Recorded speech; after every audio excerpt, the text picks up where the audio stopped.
तो इस वक्त हमारे साथ मौजूद हैं आकाश इंस्टीट्यूट के chief academic and business head, जो कि पूरा नॉर्थ रीजन आप हैंडल करते हैं। जी।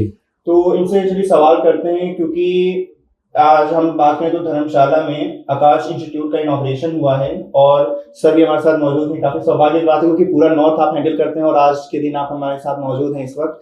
तो सर, सबसे पहला सवाल तो मेरा यही है, अगर एज ए स्टूडेंट में अगर मैं आपसे पूछूं कि हमारे पास इंफॉर्मेशन एज अब उस एज पे आ चुकी है जहाँ हम हर एक चीज डिजिटली हम अवेल कर सकते हैं, एक्सेस कर सकते हैं। तो जब हमारे पास यूट्यूब जैसे प्लेटफॉर्म्स मौजूद है जहाँ हर एक चीज एकदम मिनिमल कॉस्ट पे या फिर फ्री में एक तरीके से कहें तो अवेलेबल है वो चीजें, तो हम लाखों रुपए या हजारों रुपए की फीस देके आकाश इंस्टीट्यूट या फिर कोई भी इंस्टीट्यूट हम क्यों ज्वाइन करें?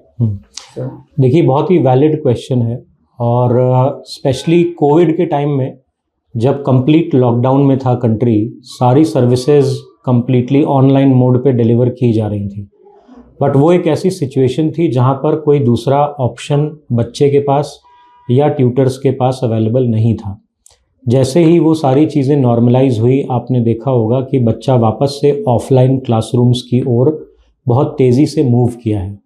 और उसका मेन रीज़न ये है कि ऑफलाइन में जो एक वन ऑन वन कनेक्ट है बच्चे और टीचर का, जिसमें टीचर एक स्टूडेंट की बॉडी लैंग्वेज को देखता है।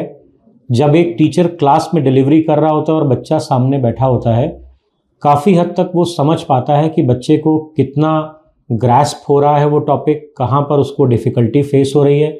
इमीडिएटली वो उसको पोक करके क्वेश्चंस के लिए एनकरेज कर सकता है। बच्चा अपने डाउट्स इमीडिएटली रियल टाइम पूछ सकता है टीचर से, जो कि ऑनलाइन मोड पे मोस्टली अवेलेबल नहीं होता है। दूसरा, ऑनलाइन मोड का जो सबसे बड़ा प्रॉब्लम है वो है स्क्रीन टाइम। स्क्रीन टाइम की वजह से इतनी ज़्यादा एनोमलीज डेवलप हो रही हैं, इतने ज़्यादा प्रॉब्लम्स बच्चों में डेवलप हो रहे हैं, जिसकी वजह से पेरेंट्स और ट्यूटर्स इसको एनकरेज नहीं कर रहे हैं। क्लासरूम्स आज की तारीख में हाइब्रिड मोड्स पे कन्वर्ट हो गए। बच्चा कुछ दिनों के लिए तो अपने घरों में बैठकर ऑनलाइन डिलीवरी ले सकता है फॉर अ डे और टू, बट मोस्टली उसको क्लास का एक एक्सपोजर चाहिए जहां 30-40 बच्चे साथ में बैठते हैं। किस तरह से टीचर समझा रहा है, किस तरह से बच्चा समझ रहा है, ये सारी चीज़ें एक क्लासरूम एनवायरनमेंट में, ऑफलाइन एनवायरनमेंट में ही पॉसिबल हैं। आजकल जो एजुकेशन सिस्टम है पूरा तरीके से कमर्शियलाइज हो रहा है, तो आकाश इंस्टीट्यूट जो कि काफ़ी बड़ा नाम है इस टाइम पे, और ये बड़े बड़े शहरों चाहे चंडीगढ़ हो, दिल्ली हो, लखनऊ में भी हैं, तो बहुत सारे जो इसके ब्रांचेस है फैले हुए हैं, जो कि अच्छी बात है क्योंकि एक्सेस ज़्यादा मिल रहा है बच्चों को आपके साथ जुड़ने का और एजुकेशन लेने का। लेकिन धर्मशाला जैसे शहर जहाँ पे आबादी का बहुत कम है, तो जहाँ पे कहते हैं ना कि इंडिया एक बहुत बड़ा मार्केट है, तो लोग मार्केट की वजह से ही यहाँ पे बाहर से भी कंपनीज कुछ आती हैं। लेकिन धर्मशाला में आपके आने का कारण क्या है? क्योंकि यहाँ पे अगर मैं कंपेयर करूँ चंडीगढ़, दिल्ली जैसे बड़े शहरों से, जहाँ पे काफ़ी ज़्यादा जो बच्चे हैं वो आते हैं और ज्वाइन करते हैं कोचिंग इंस्टीट्यूट, जबकि यहाँ की आबादी काफ़ी कम है, उसके बावजूद आप इतना ज़्यादा इन्वेस्टमेंट करके यहाँ पे अपनी ब्रांच ओपन कर रहे हैं, उसके पीछे का मोटिवेशन क्या है आपका? देखिए, एस्पिरेशंस पूरे इंडिया में हर कोने में प्रेजेंट है जी।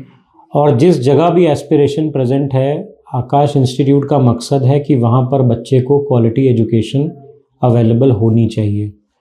धर्मशाला की अगर मैं बात करता हूँ, धर्मशाला एंड नियर बाय कांगड़ा से हमारे पास हमीरपुर और चंडीगढ़ के ब्रांचेस में ऑलरेडी 300 to 400 स्टूडेंट्स माइग्रेट करते हैं और अलग अलग टेस्ट प्रिपरेटरी कोर्सेज़ को ज्वाइन करते हैं।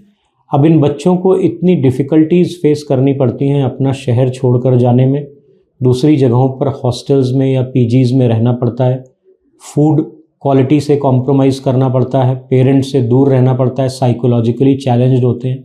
That was the main reason कि हमने धर्मशाला में अपना सेंटर खोला है, कि वो सारे बच्चे जो अभी तक माइग्रेट कर रहे थे और वो बच्चे भी जो माइग्रेट नहीं कर पा रहे थे बट उनको क्वालिटी एजुकेशन चाहिए थी, अब धर्मशाला में सेंटर खुलने के बाद वो इसी सेंटर पे ज्वाइन कर सकते हैं, अपने पेरेंट्स के पास में रह के, अपने घर में रह के, अच्छी सहूलियतें अवेल करके और एक कंड्यूसिव एनवायरनमेंट में अपने शहर के अंदर वो सारी फैसिलिटीज़ अवेल कर सकते हैं जिसके लिए अभी तक उनको दूसरे शहरों में जाना पड़ रहा था।